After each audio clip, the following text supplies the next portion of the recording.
The biggest advantage for having a nonprofit is your access to funding, way more than you would as a for-profit. For-profits, you pay taxes.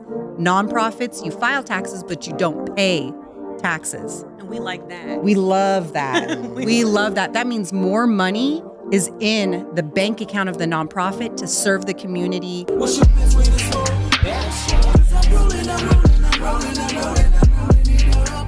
Smoke like I ain't had enough. What's your best way to smoke? I'm rolling. Smoke like I ain't had enough. What's up with y'all out there? This is the Best Way to Smoke podcast, and you smoking with Big J.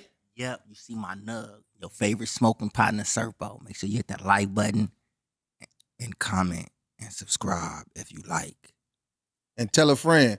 And y'all already know we got our special guest co-host with us in the building. What's poppin', y'all? C-Pop, your professional hype woman. And you know we got to put on for Team Estrogen. So today we have a special guest in the building. Y'all might know her as the nonprofit plug, a.k.a. Dr. Sharon. Welcome. How are you? I'm good. Thank you. Good. I'm already cracking up and nothing's even happening. That's just the warm-up. That's right. And before we get into the show, we always do the Best Way to Smoke tip. So when we have a guest, we ask the guest, what's your best way to smoke tip for the people? I got 2 tips. Okay. One for beginner, one for advanced. Okay. That's right. For beginner, I bought a prop. Okay. This is We my like- elephant. Okay, we like props. My last name is Elephant, government given. So, of course, I had an elephant pipe. This is from 2007 when I used to live in Seattle. Since then, it's only broken off one ear, which is pretty good. Right. So Okay. for the beginner, my recommendation, the little pipe, especially with the elephant, it's so cool because you plug the butt. Right. Usually if I hadn't have broke the ear off, it's a perfect place to put the thumb to just kind of hold it. And then the trunk. So it's just like the most ergonomic smoke ever. Right. So that's tip number 1. So no thumb in And the it's ear, pure, just the too. butt. Got it. It goes kind of like the thumb on the broken part. I dropped it one night, probably high. Okay. But it has gone literally all over the U.S. with me. Shout out to And the like, elephants are good fortune, right? Yeah, and the Yep, trunk is the up, trunk so it's up. good luck. Mm-hmm. That's right. That's Okay, so that's number 1. And I think my dad may have bought that for me. I have to ask him. I kind of forget. Tip number 2, more on the advanced side. If for those that smoke like blunts, my favorite is with backwoods. Used to be all the time. And you know how the backwoods, they have the veins in them, so people have a hard time rolling them. Right. So my tip is if you get backwoods and you like that, which is like a really good, like a good blunt smoke, I rip them at the vein. So I roll it, rip at the vein, I take it off, and it's kind of like, you know in school when you did paper mache and you got the little pieces wet, lick it and just Put it place it back. on and put it back on there. So because some people, they can't roll it with the veins. Right. So I cut it and rip it right at the vein, get a little wet, put it on. Yeah. I told you she was a doctor, guys. I told you she was a That's doctor. some advanced shit. Surgical, Man. Hey, but I bet you once you finish it, that's going to be the best blunt smoke you have. Man. It is. You put so much love into that. Man. I was really good at those for a while. That was back during like right before COVID hit, but all of the Rite Aids here in Long Beach all sold out of backwoods. I don't know what was going on at the time. Everybody Everyone was stressed. blowing. Yeah, So everybody you gotta was stressed. so you gotta really make sure you use every part of those backwoods. So rip at the vein. Shout out to you. That's Shout right. out That's to a good you. tip, though, man. That's So Really? you did just have a birthday. I did. Happy I turned birthday. 40. That's right. That's right. Happy birthday. Hey, and don't let the guy eat all the birthday cake. I see you back there. Don't let him eat all that Right. birthday cake. You We gotta like share it. We that. might I have a, might. you know, I may little- just do that. Right. Snackalation. So we did give you a best way gift. Ooh, Yeah. So here you go. thank you. Ooh, how exciting. I love gifts. Oh, how cute. Yeah. Oh my God. Oh, this is the way to my heart right here. That's right. You know, Thank you. This Let us is know what awesome. that is again, please. that's some coquito. So it's just Cojito. I heard he was having a hard time saying that one. it's just like a seasonal, you know. Yeah, I seasonal love it. Drink. Got Thank it. you very much. No problem. Ooh, how no exciting. problem. Yes, it's a Enjoy. little greenery in there for you to put in that elephant. Okay, too. perfect. Oh God, I should warn him. Inside where the cake was were some edibles. There's 3 in there. Oh, He ain't gonna eat it. yeah. Now. Yeah, don't eat the jelly. I was gonna say, man, he already ate them. I forgot to. Oh, he's great. gonna be fucked up. Hey, you know what? Nope. That's cool. You said that, but I kind of like wish you would have kept that to yourself because I wouldn't want to hear that little story. You know what? Man. They are so strong. It's the strongest edible I've literally ever had in my life. We have to eat just corners of it. It's like 125 milligrams just in one. Didn't know that when I first got it because we get it from one of the couples at the boxing gym that Zay coaches at. They have a company, and so they gave us some, and we didn't read the container because I'm thinking most edibles are like 10 milligrams. Right. So I'm thinking like not a big deal. So him and I split it. Man. Oh, I don't know. That was like normally I go to I Egypt made when I'm that high. mistake recently. We went somewhere else. I don't know She where. said normally Egypt. Y'all went somewhere else. I don't know where we went. Yeah, I just made that mistake recently thinking it's like a 10 milligram, but it was up there and got the munching and trying to share with somebody. It was stuck for like 2-3 days. That That's giggle. Not Yeah. 2-3 days. Damn. Man. So well, No, go ahead. so tell everybody like where you from, where you grew up at, and how you got into the nonprofit. Okay, cool. Good question. So originally I was born in Corvallis, Oregon. Go Beavers, Oregon State. That's right. I don't know why. Sometimes I get embarrassed to say Oregon because I feel just so like dorky when I say Oregon. Why? but Why though? Why? I don't know. It's just such like a How long were you there? I lived there. So let's see, born in 1984. I moved from Oregon in 2006 and never went back. Right. Never. Like left, never went back. Long time. Moved to Seattle, and Right. even my parents moved to Seattle a little bit later. My dad got cancer, and I was at school at University of Washington, one of the best cancer research centers there. So he got in there. My mom got a kidney transplant. It was a wild year. And then from there moved to California. But I don't know. I just feel so like that was like probably like the nerdiest time of my life was Oregon. Right. So I think I associate to that. Right. So, but Well, go sometimes- Beavers. Right. So the Sometimes turn it's up not, came out here? What's that? The turn up came out here? The turn up came out here. Yeah, I think I because got sometimes cool. it's not where you're from, it's where you at, you know? Yeah. So it's like, I don't really belong here. I And definitely then- did not belong there. And, Yeah. and only my brother and I are the only ones born there. So my family's originally from Brooklyn and then moved to San Francisco. My parents were born in the Bay and then they moved to Oregon, had my brother and I. So I really feel like my heart is really like New York meets San Francisco. And somehow I just kind of went to school in Oregon. And then, now I live in California and now I've been Right. here since 2010. Yeah. So you always had like that swag. Of I like, feel you like know that, what I'm maybe saying? a little bit. I don't Right. know. My other half, Zay, may still say I'm a little bit dorky, but It's okay to have a blend. It's Yeah. okay, Yeah. have a little blend of dorky and swag. Yeah, I We're well think so. balanced over Yeah, here. yeah. And I Well balanced think over most here. people like think that's kind of like that's probably like my cute funny side is people are like, oh yeah, you're dorky and goofy. I am. Right. There's nothing wrong with it. You know what I'm It's saying? not. Safe Yep. space. I know I can be definitely dorky and goofy and all of that type of shit. Facts. Drink soda and play games. You know what I'm saying? I know it just makes it's just life is sort of fun like that. Yeah, He absolutely. said drink soda and play games. That's not dorky. Yeah, though. that's not dorky Yeah, though, but that's not dorky. I was gonna let him slide, but What? Big J let him slide I on had to here. comment on That's it. not- No, that's not dorky, man. Oh well, we ain't dorky, y'all. Y'all who gang with me, we not Drinking dorky. soda and Right. playing Playing games. Shout out to the That's dorks dorky. drinking Coca-Cola. That's Pepsi funny, drinkers though. out there. Right. That's what Dorks. it is. Pepsi in the blunt.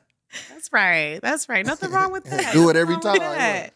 Oh man. So you made your way around. I did. That's right. That's right. Made my way around Oregon, Washington. I actually did a little bit of work in Washington, D.C., and then really made California kind of permanent home at that point. And then was kind of I've always been in nonprofit sector. Okay. I did work for the VA federal government for a couple of years. That was hell. I was Worst about to fucking job I say, ever had. Oh my God. It was the worst, but it was a great experience. And at 20 something years old, say I was 20, young 20s, making six figures, like that was cool. Right. But Right. If we horrible talk job. About it, what was bad about it? It wasn't even so much the working for federal government side because pay is good, benefits are good, never worked over 40 hours. I don't even think I even worked 40 hours. It was the people. Nobody wanted to be there. Everybody was sad. And I'm like a super toxic positive person. Like I am like just everything is Real peaches talk. and cream Toxic, in my life. positive. Positive. I've never heard that one. That's the first. That's dope as hell. Those people exist. They Toxic do. positive. They do. Oh, you can relate, huh? Like the Yeah. house is burning down. She's like, this is great. It's warm. I'm like, You cool, know? new house. We get to build a new house. Okay. That's a great mindset to have in Yeah. a way. You Yeah. know? People who just need to go through it Try to probably find like, the what good the in fuck? things. Yeah. I mean, everybody goes through shit. Everybody's got some like detrimental part to their life, and Right. people handle shit way different. Like what could be detrimental to me may not even phase somebody else. And so, like, what else are you going to do? Right. Facts. Right. Yeah, that's real though. Yeah.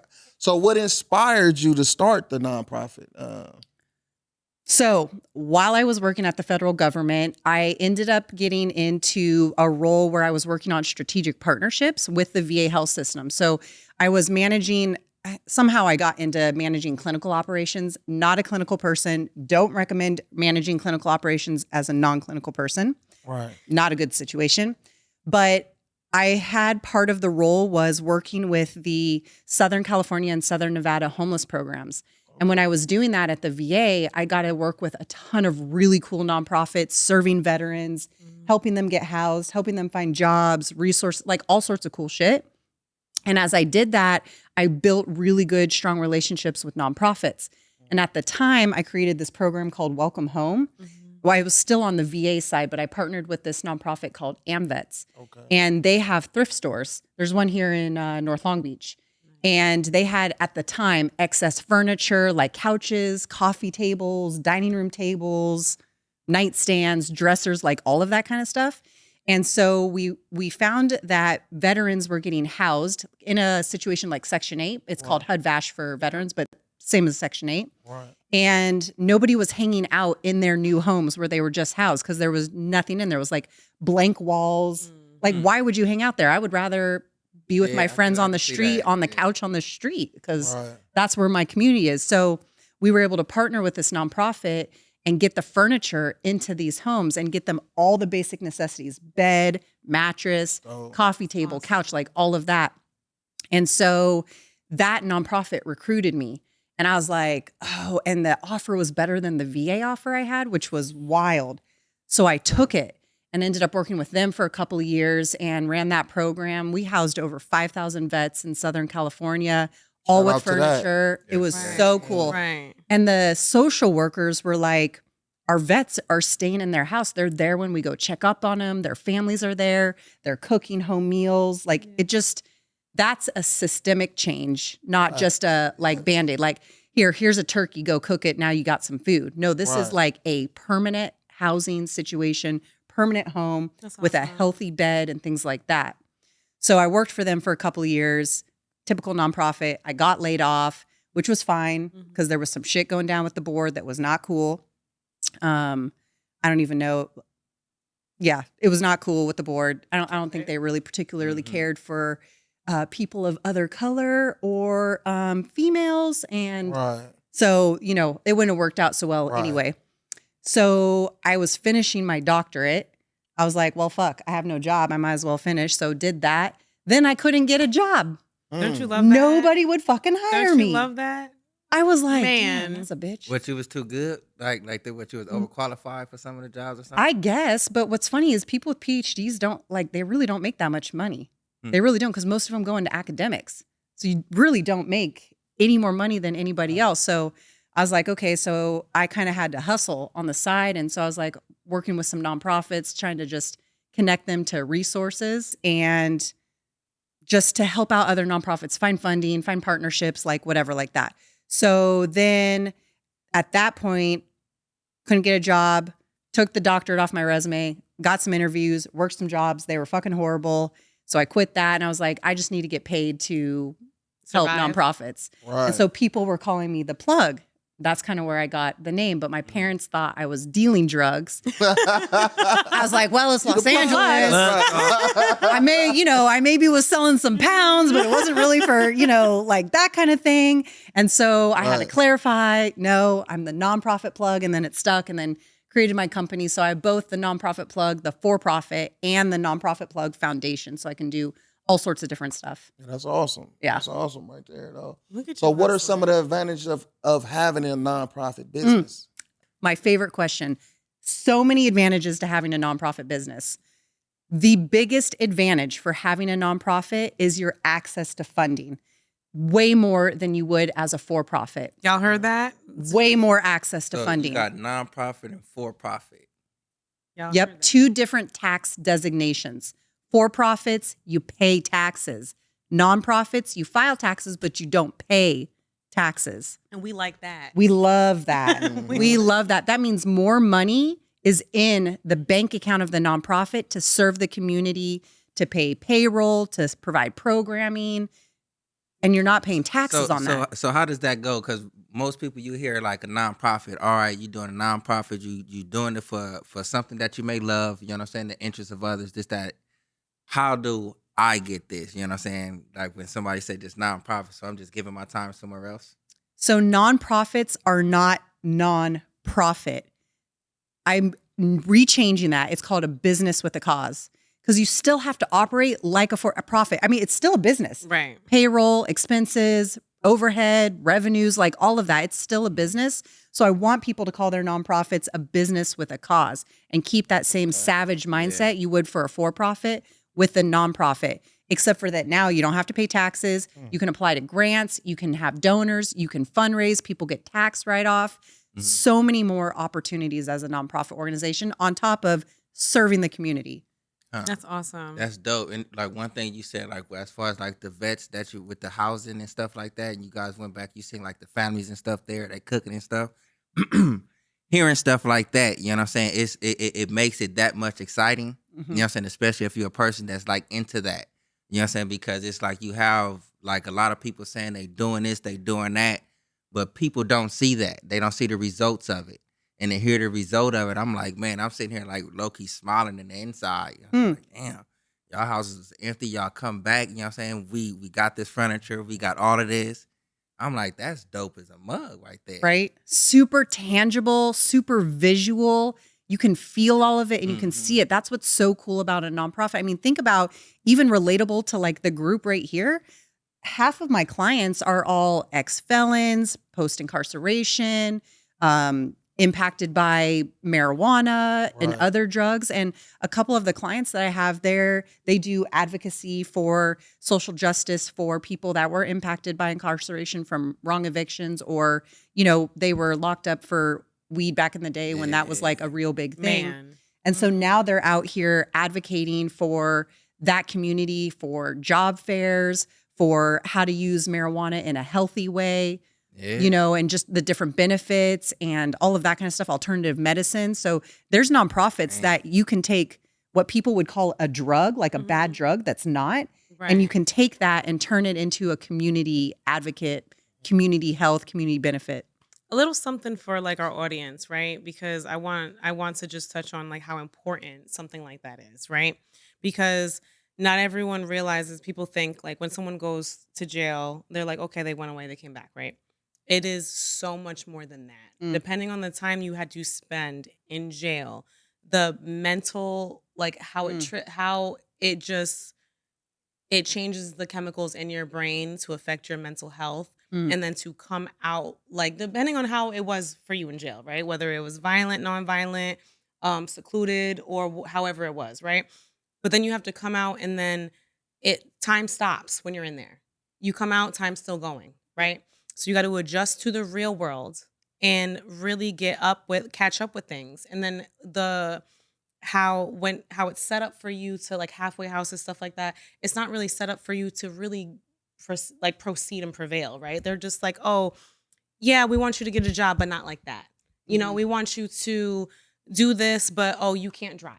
You know, like we want you have to be in at this time. You know, it's just really a super challenge, and when you don't have the support system, especially after so much time of being away, it really really affects you, and it changes who you are.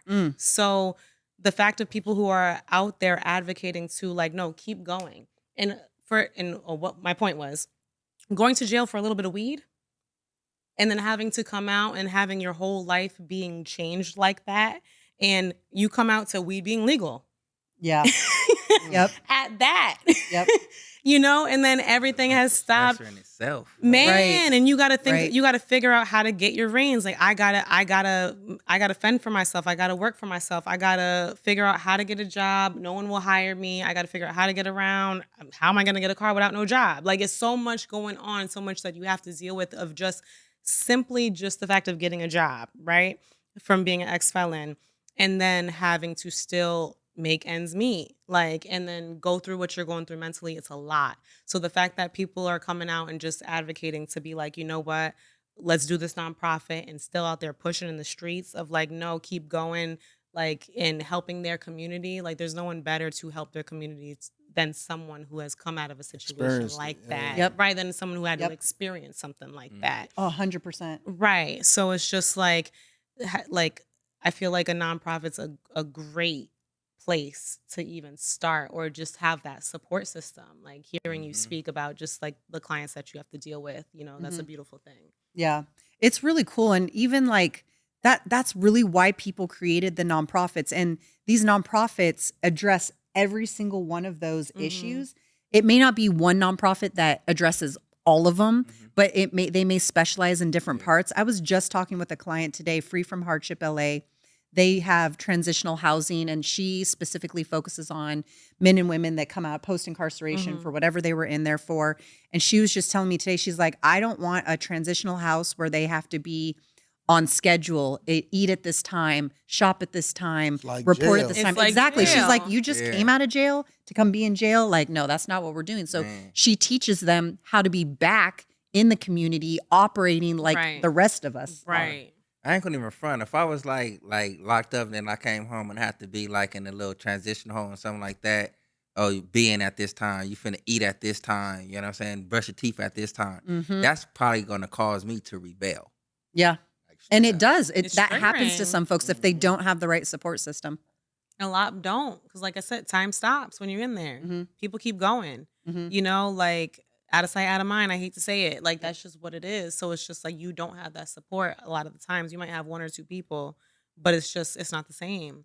You know, so like shout out to you for everything you're doing, because it's Yeah, like facts, it facts. goes deeper, way deeper down the rabbit hole than like what the surface might see. You Yeah. know, like as far as something like that. So. Yeah. And it's just wild to think about that, like somebody with a little baggie of weed gets locked up for 10 years to come out that now that everyone's walking around with We a talk bag about of that all weed the or time. smoking on the street. And the I'll person end up back in there from turning up from right. And then the person then who drinks and drives drunk and kills some fucking people and nothing happens. It's just Nothing. it's just wild.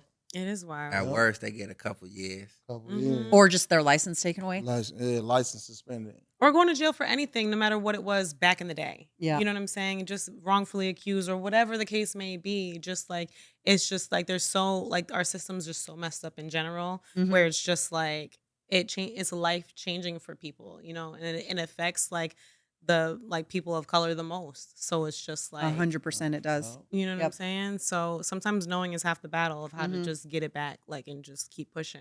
Yeah, and there's nonprofits out there that just advocate and educate because people just need to understand the topic. Right.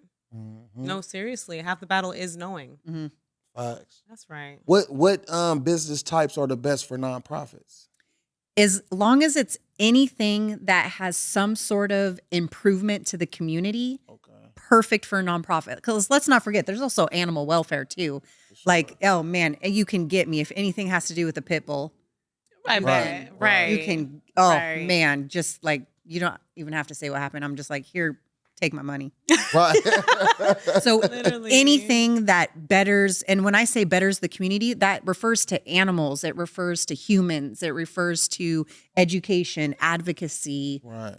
You know, there's I know a guy that started a nonprofit and it's like a car wash, and I'm like, that's kind of for profity, but he started the car wash to give people jobs that couldn't get jobs, to nice. teach them like those kind of skills That's awesome. and like how to sell products and like entrepreneurship kind of development. And I was like, oh, okay, cool. We can do that.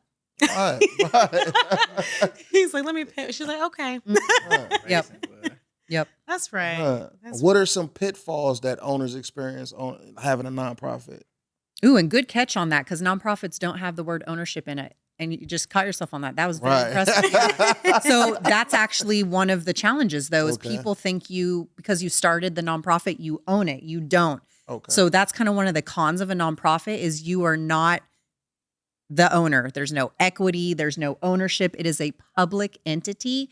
And so that means everything about it is public information. Your financials, the reporting, it's all public.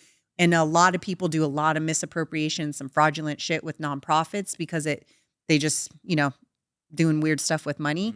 But the thing is you have to go through audits. You have to show your financials, receipts, and all of that. And that's what's different from a for-profit industry.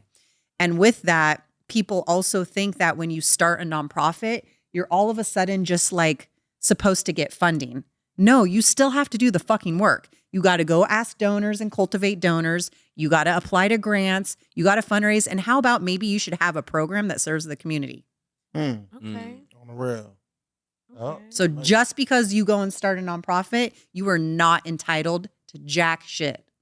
You got So to do the work. before you actually go into like get like full fledged into your nonprofit, as far as like accepting donations, this, that, and the other, is it best that you already have practices as far as like involvement with the community, upbuilding? I think that is absolutely a benefit, and it puts you one step ahead. Plenty of people start nonprofits and haven't done anything. They had an idea, they had a concept, which is great, just like anybody who starts a business. But if you were already kind of serving the community, like the three of you guys already do some community work, but it's not because you have a nonprofit. You just like to do it. Right. That's going to give you that one up, though, because now you can speak to your impact. Now you've already developed those relationships with the community. You're already cultivating relationships. So you're not starting from scratch when you guys start a nonprofit. Right. That's interesting. That's dope. Are there any concerns like with the upcoming administration that's coming in? That's a really good question. There's been a lot of talk on social media and online about how that may impact nonprofits. Real interesting thing that happened. I have a client and it's a female Black founder, and the nonprofit, does like advocacy for Black and brown kids to have a private school experience. So they all pay for like the private school tuition, and everything in their material said Black and brown. Because of the new administration coming in that has such a significant issue with Black and brown, they had to change their terminology to underserved community. So there's some weird shit like that that's happening. I wouldn't be surprised if there's some funding opportunities. Small stuff like that. Yeah, small, and it is a small thing, but it ends up being like that could nix them for some funding opportunities. For sure. Dang. Yeah, that's a weird one. I thought it's a super weird one. So they changed some terminology, but it's that, and then there's some talk about that maybe some funding opportunities might go away and how that's going to impact it. But Trump was in office before, and nonprofits thrived. Right. It's like in the social media age that we in right now, like does that help like nonprofits broaden their horizons? Absolutely. Every nonprofit should take advantage of social media and leverage it. Cool tip, if you already have a nonprofit, sign up for Google for Nonprofits. It's free. You just Google for Nonprofits and sign up. You can get $10,000 per month in Google Ads for free. Okay. $10,000 grant per month. That's $120,000 in Google ad grants if you're a nonprofit. Also, you can get Google Suites for free, which is really cool because then you can have a professional email address. Listen, Dr. Sharon's dropping jewels. gems, right? Yeah. Dropping Yeah. jewels. Yeah. He got us all silent That's up the in doctor here. plug right there. You know what? It's funny because this is where like my nerdy geeky side, like that thing's really cool to me. Also, if you're already a nonprofit, you can get a membership it's called Tech Soup, like technology and soup, like a bowl of soup, techsoup.org. You go register with them for free. You can get access to super cheap or free stuff that's all like technology based For example, QuickBooks. For profits, we pay like, I don't know, anywhere between maybe 50 to a couple $100 a month for QuickBooks. If you're a nonprofit, you can get it for $80 a year. Okay. Canva Pro for free. I mean, there's For real? yeah. Really? Yeah. Yeah. Like, for real? Really? Yeah. Like, man. No, like those are really amazing. You know what I'm saying? Like what you call it, amenities to. Oh, big time. For sure. Big time. You know what I'm saying? But it's like, I mean, that's too cool. You know what I'm saying? For you to be like serving your community, doing what you want to do, and all the stuff you can get and still offer. You can get like access to libraries for free to like rent the space. Parks and Rec will let you use their space for free. I mean, people pay like a lot of money for that shit. So there's so, and then That's you it. always want like now when you're a nonprofit, I look at My mind is everything. just racing. Oh, and that's what happened. Look at everything like a $sign or a discount. A podcast equipment. I get that shit for free because of a nonprofit status. Yo, Solomon. Just kidding. Just kidding. Everything. Yeah, okay, whatever. You know, you don't have to pay. You don't have to pay like state tax. You know, when you go to the store and you pay and they tax. Right. You know, if you say, "Hey, I'm a nonprofit," you show them your IRS letter, they'll take all the tax off. That is dope. That is But dope. you have to be doing something to improve your community, right? Ideally, yes, Logistics. there's people that fuck around with that, but yes, you should be doing something for the community. That would be the ethical operation. That's right. That's right. At what point does your company step in and offer consultation, in the beginning stages or once the concept is already moving? Every stage, my company steps in. So the nonprofit plug, the for-profit company, well, even the nonprofit side of it too, our number one specialty is actually formations and incorporations. So people who want to start a nonprofit, we do all of their state and federal filings, every state in the U.S. We filed in about, I think we're at 37 states now. So we file all over the country. I've even worked in some international locations for, they call those NGOs. So that's another option. And so formations and incorporation, then what's cool is the life cycle of a client is almost just like indefinite, because then they stay on board for accounting, they stay on board for bookkeeping, financial management, annual compliance and tax filings, website development, logo development, grant writing, coaching, workshops, board development. Literally, that's why we're called the nonprofit plug. I literally have Plug. every Dr. resource. Plug. I'm Yeah. telling you. And I tell people all the time, I'm like, don't waste your time trying to Google and find something. Just Right. ask me. And if I can't provide it, if my company can't or my staff can't, I will tell you who can. Right. What's Listen. one of the biggest like misunderstandings about nonprofit organizations? That they're broke. There are some lucrative as fuck nonprofits. Think about Goodwill, United Way. They've been There are folks Right. making Yeah. salaries I of don't. $400,000 a year in some of these nonprofits. Now it's probably justified because their operating budget is multi-millions and you're managing a lot of operations. So I usually like to look at salary as a percentage. 70% should go to programming, 30% should go to overhead. So if the percent makes sense, I'm all for it. But that's the biggest misconception, is that nonprofits are broke. And you hear a lot about the broke ones because people just don't know how to run a business. They are not broke. That's why they're called a business with a cause, and they have the potential to be so lucrative. But like if you look at it for like what it is though, it's like, you know what I'm saying, I'm really not here to like show y'all riches. You know what I'm saying? I'm Right. actually here to like provide a service for those that's less fortunate. Mm-hmm. You know what I'm saying? So But you shouldn't start a nonprofit and kill yourself to do it. You shouldn't be broke. You shouldn't be at home trying to figure out how to feed your family. You shouldn't be having to work a 9 to 5 and then go work another 9 to 5. Like, Amen. that's not right. That's not taking care of yourself. Right. Right. We that's were stressing them limbs. man, and we were on the phone when we had our little group conversation going on. We were talking about entrepreneurism, right? And the funds, the highs, the lows, right? And then there was something that you mentioned that kind of stuck with me, that when people ask you about entrepreneur like ism and what your response is, can you just I said, don't do it. And I say that with the most respect. I really, truly do. But most people are not cut out to be entrepreneurs. It's a buzz term right now. Right. Everyone wants to be an entrepreneur, Right. but they don't want to do the work. They don't want to. You could ask Zay. I'm up at 3, 4, 5 in the morning. He's an entrepreneur too because he works for himself. We're up that hour in the morning. I'm already at the computer sometimes by 5 or 6 a.m. And sometimes I'm on there till 8, 9 p.m. at night. Imagine what that's going to be like when we start to have kids and have a family. And that's And all just up network. Watch this. I'm going to be on the labor table giving birth. So you want to start a nonprofit? What state did you want to file in? Oh my God. Like, Hold on real quick. That's a nonprofit Please, plug please, queen. please. Gotta be the plug. is it a boy or a girl? Right. People are not, they're truly not built for that life. Right. And I want people, when they think that they want to be their own boss and that they want to start a business, I really, truly want you to intentionally think about the impact that that may have on you.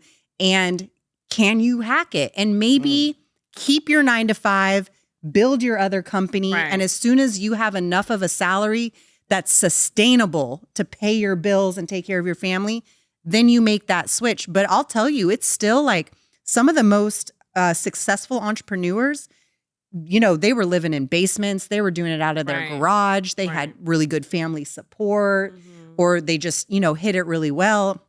And you have to be okay with that day that is really fucking low where you want to quit all of it. And those low days are low. So I tell people, don't fucking do it.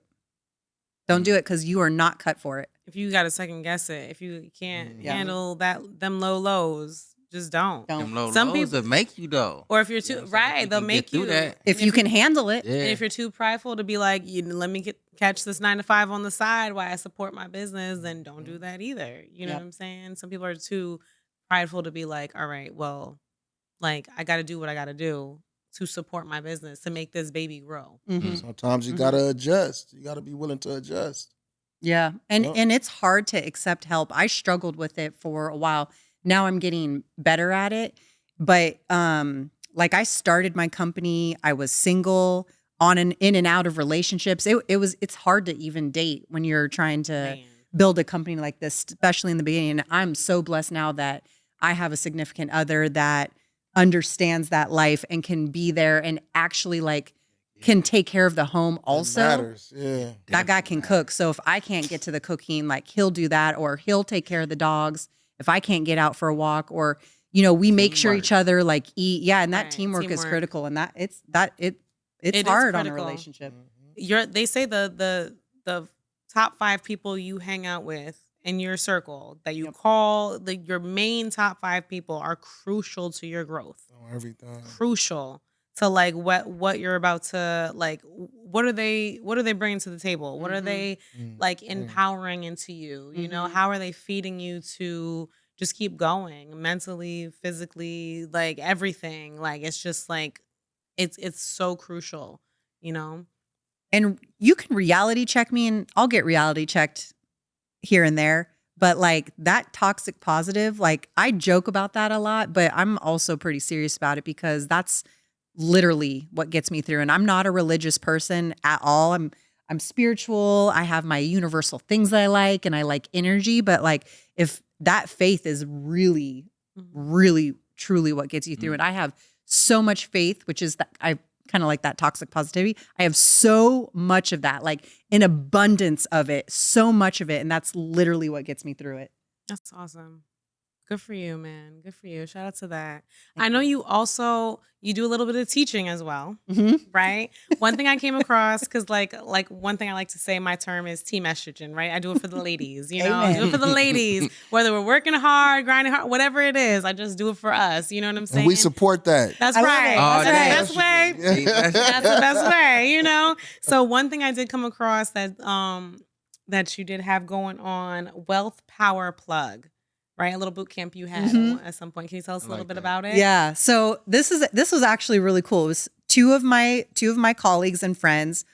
One of them, we took the names of our companies and kind of put it together. So Wealth Roots is the wealth component, and that's Taylor Avery. She's all focused on financial literacy. She has a nonprofit called Financial Literacy for People of Color, now DBA Wealth Roots. So that's the wealth component.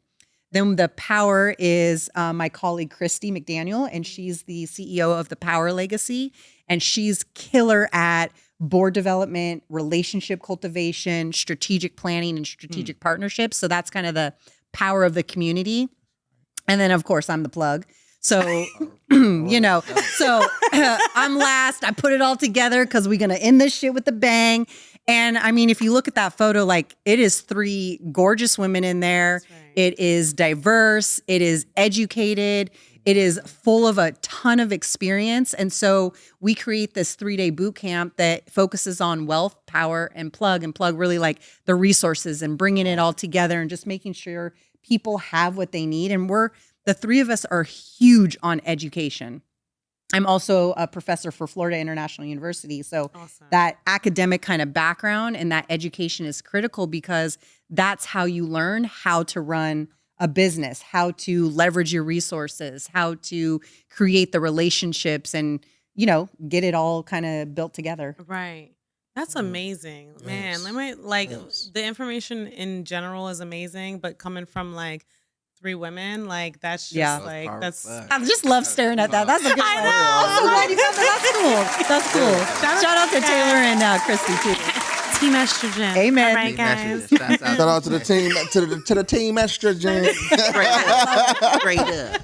That's So look, good. you've been featured in LA Wire and Honey Boss magazine. Can you share that experience with us? Yeah, you know what? It's funny when you get featured in like some of these different magazines, you never really know like what the reach is or people going to read it and think you're like a weirdo or like it's cool info. Right. So that's why I try to always drop those gems in there. But it's cool to just be able to have a platform, no matter the platform, honestly. I don't give a fuck if it's negative or not. Right. Any platform where you have an opportunity to speak about education, advocacy, and community is a great platform for me. Right. So I will leverage any kind of platform that is given to me to be able to speak to help anybody. Something I say will help somebody. That's right. Something. That's right. Take them jewels and run with them. Mm-hmm. Man. How does AI impact like your business and like grant writing and stuff like that? That's a good one. So AI is having I don't know if I want to call it positive or negative impact yet, but it's having a significant impact on grant writing because you can go to ChatGPT, say, hey, ChatGPT, I'm applying for the X grant. I'm going to give you some questions and could you help me fill this out? And ChatGPT will say, sure, start with question 1. We'll answer that together and then give me question number 2. And I'm like, oh shit. Like ChatGPT is my other lover. Right. I'm not going to lie. Right. Now, I caution people because you still have to vet it. You still have to make sure the tone, like you can tell when people use ChatGPT because there's some keywords or it always puts that fucking little rocket emoji. Like, it's ChatGPT. Watch the rocket emoji. Yeah. You know what I'm saying? Like Take knock it that out. off with the Take it rocket out. emoji and knock it off with beacon of hope. Speaking of hope. Like, I'm like, okay, ChatGPT. And the other thing too, so my firm does offer grant writing and I'm competing with people who are getting savvy with ChatGPT who, they can go and use it for free. And so they're like, well, why use a grant writer? Here's why you still use a grant writer. Even if our grant writers still use some AI to help them, you want to have somebody who knows how to fill out these applications, knows how to be competitive, knows what components you're missing. And on top of that, some of the federal government grants run your application through like an AI software, and it's basically plagiarism. That's interesting to know. And they'll throw out your grant application. So there's still some times you still need a grant writer and where AI is really not going to be your friend. So I tell people use AI to edit. Don't use it to create your concept. Use it to edit. Like I'm even working with some staff that write some pretty fucking dumb emails. And I'm like, run that through ChatGPT. Hey, ChatGPT, can you please edit my email because I sound like a dumb fuck? Right. Straight like that. And ChatGPT will be like, absolutely, no problem. Here's a more professional email for you. Be cautious of your tone in this way because it sounds condescending. And I'm like, that's why I love you. Break it down.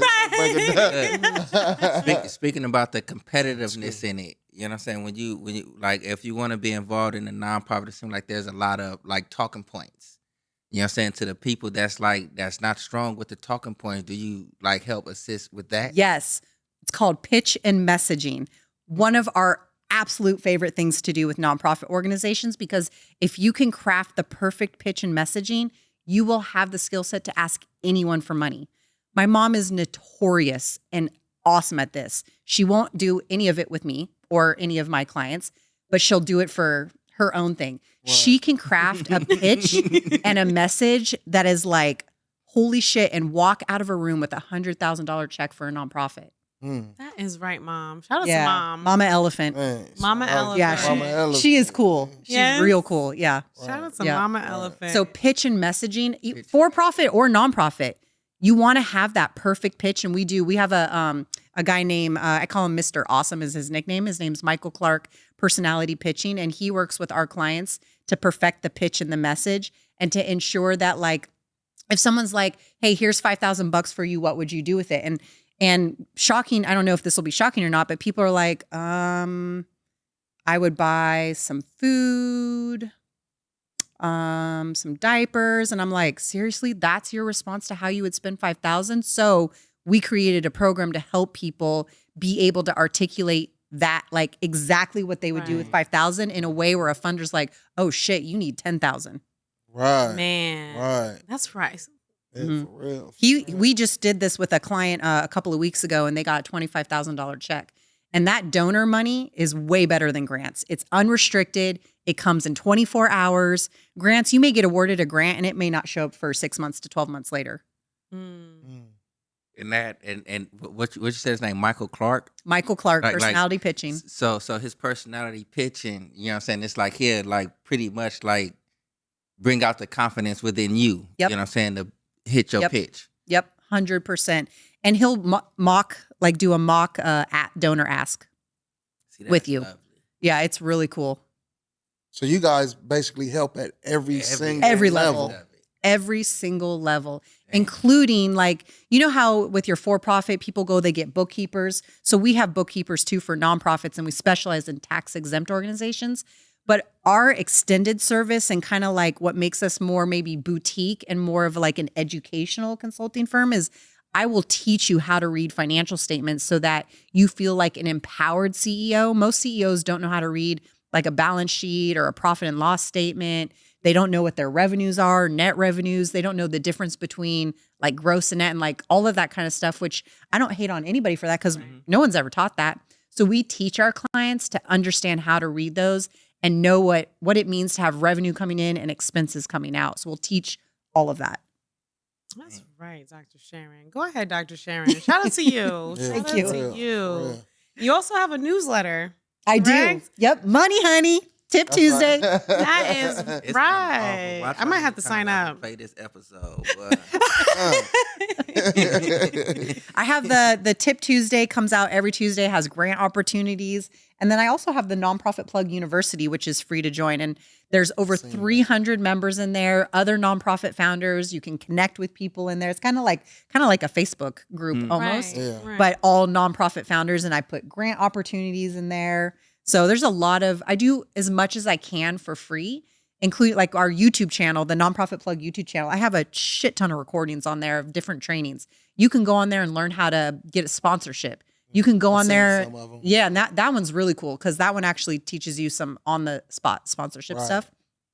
You where can I get go board to see development, that? the Nonprofit Plug, Nonprofit Plug on Nonprofit YouTube. Plug channel.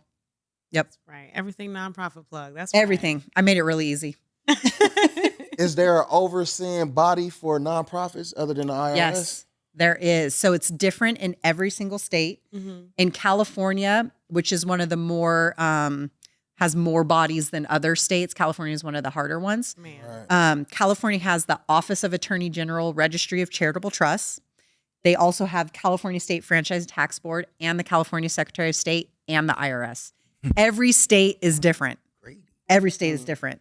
So you need to understand. That's why our firm also does compliance education, because half the time people don't even know that, like, even here in California, they're like, what's a Office of Attorney General? And I'm like, ooh, that's a good one. You need to know. Mm. Mm. Man. Office of Attorney General. Mm-hmm. You could tell you're a professor because like we're asking these questions. You are just like, boom, let me bring you through everything you need to know. And then you just have us silent. We're like, okay. And So what's it's next? overwhelming too, though, right? It's overwhelming because it's just like so much stuff I that wouldn't goes say into overwhelming. I business. say it's intriguing. And it's Yeah. great information. You know? Yeah. I like that. It's definitely intriguing, right? Like it could be overwhelming to like those who, I mean, we want to Who learn. can't handle So it. we're in, Yeah. right. Come Who over can't? here. Right. Those who don't do it. Yep. Man. Don't do Yeah. it. That's what's overwhelming too. This shit is intriguing to me. I'm like, Right. This is really intriguing, especially like you're nailing it all, and you're a great speaker as well. Thank you. Like shout out to you, Team Estrogen. Team Estrogen. Hey, look though. So look, a sideboard. Tell us about all them alleged pounds you were selling. No, I'm just I was good too. And this was back when I was able to like sell a pound for like less than Right. $1,000. Right. You can't get that anymore. not unless. Well, and now the yeah. market's just totally different anyway. Right. Totally different. Okay, that's Right. right, Dr. Sharon.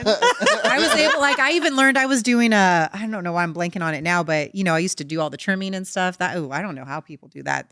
I couldn't Yeah. sit there for It's that. tedious. A lot of tedious stuff going on. Yeah. It take a long. And yeah, but that's an art though. Yeah. Yes. Trimming is an art. And some of those guys that and the females too, like they'll be like, "Boo-doo-doo-doo," and they all get time because of you're not paid per hour, you're paid per how much of that you trim. Nice. And I'm like, I was like making the company go broke. You're like, I couldn't even. Yeah, I was like, and then I'm like too OCD, and I'm like, Right. so if you trimming, you can be there for like 8 hours. 2 people with 8 hours. You know what I'm saying? But you probably only trimmed a pound, but this person over here done trimmed about like 8 of them. yep, man, that's The a 8 smart finna get the way. bag. yep. As soon as she said that, I'm like, that would be exactly how I would pay my people. Like, no, not by hour. You're gonna be sitting there. Oh yeah, then I would have been making money No. if it was paid by an hour. Oh my god, I would have been. Everybody making will money. want to trim. Everyone, right. No. I could trim a quota today.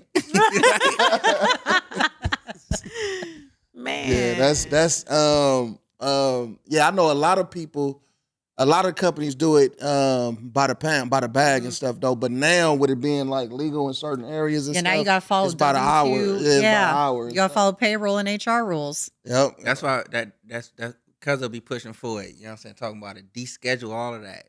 You know what I'm saying? You don't got to worry about all those intricate details. Yeah, Yep, dealing with just HR let shit us be sucks. free. Yeah. Yeah. Yep. In a let us perfect be free. world. So Yeah. what okay.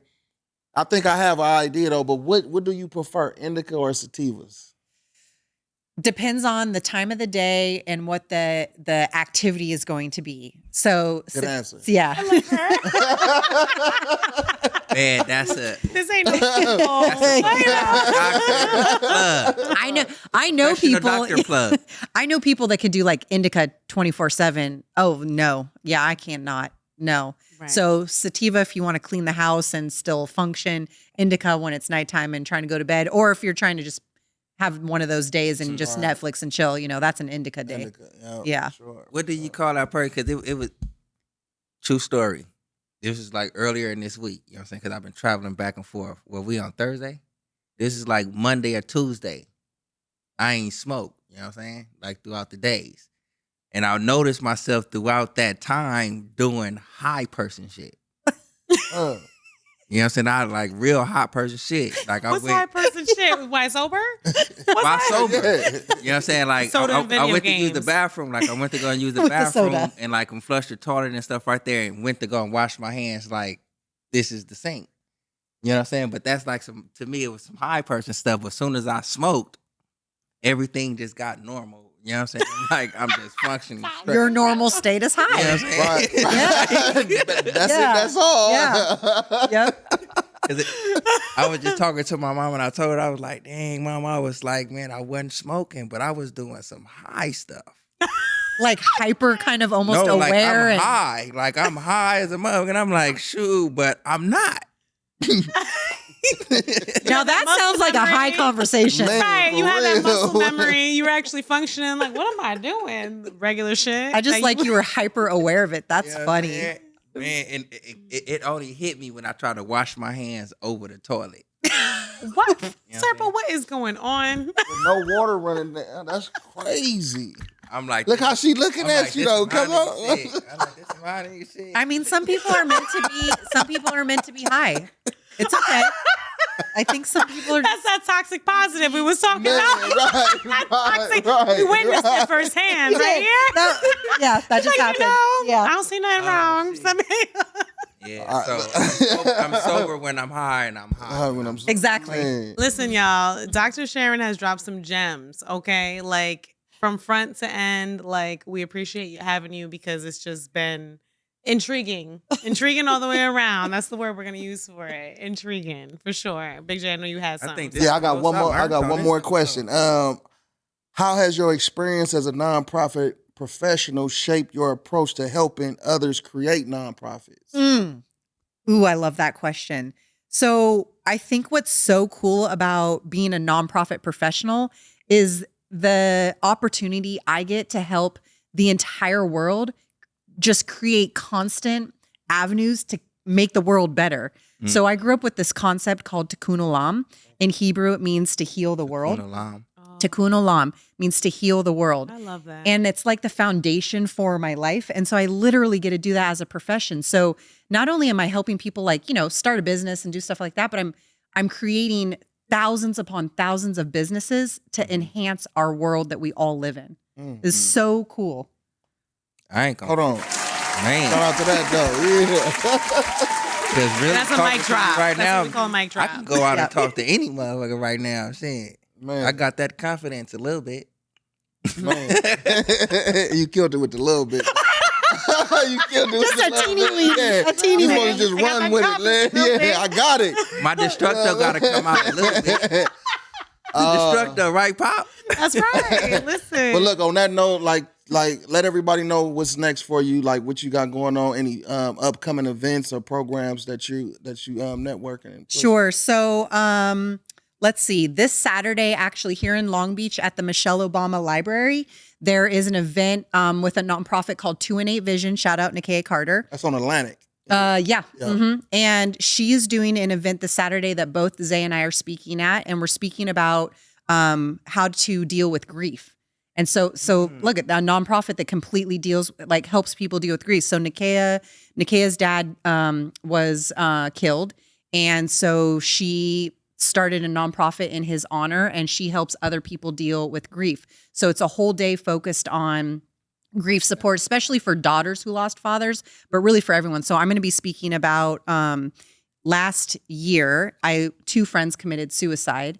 And so I'm going to be speaking about that. Same thing has happened with him. So we're both going to be speaking about what kind of coping mechanisms are there for grief and what can you do, and just kind of like bonding. And it's also a toy drive, December shit. And so that's happening this Saturday at the Michelle Obama Library. We do lots of health and wellness events. What's coming up in January? No, in February, I'm actually speaking at the African American something festival in Orange County.